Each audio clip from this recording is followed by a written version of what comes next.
Bilisan nyo. May number yun, di ba? Oo. Ano number? Ano number? 23? No! Sige, tingnan natin. No? Yuck! Subscribe sa tingin. Ay, hindi. Ay! Wala, dito subscribe! Kita na! Nakita na! Ayun na. Wala, nakita. Nakita ka na sa vlog. Madali mag-subscribe. Nagmamadali. Hindi ko matandaan yun, te. Nako, hindi mo tandaan. Wala. Wait.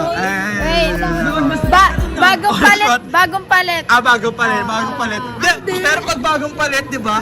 May, yung pa rin yung account mo, di ba? Kahit bagong palit. Okay. Sabi ko, mag-vlog ako ng maayos, tapos biglang makikita ko, ina-expose ko mga pinsan ko. Mga di nakasubscribe sa akin. Di nakasubscribe, huli. Di ba account yan? Di ba account? Di ba account?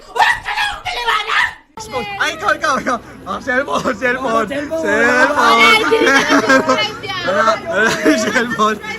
Nakalike ka ba sa page ko? Nakalike ka sa page ko? Wala. Hindi mo kasi sinasabi page mo eh.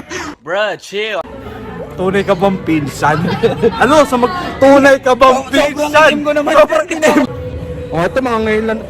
TikTok pa kayo? Nagtitiktok pa kayo? Di naman kayo nakasubscribe. Nakasubscribe ako. Wala. Ngayon ka lang nakasubscribe. Hindi yun kayo. Kung nakasubscribe ka, nag-hit the bell ka na. Click the bell for notification. Wala, ngayon lang. Ngayon lang. Expose. Magaling kang kupal ka. Oh, ikaw. Oo, sabi mo. Hindi mo pa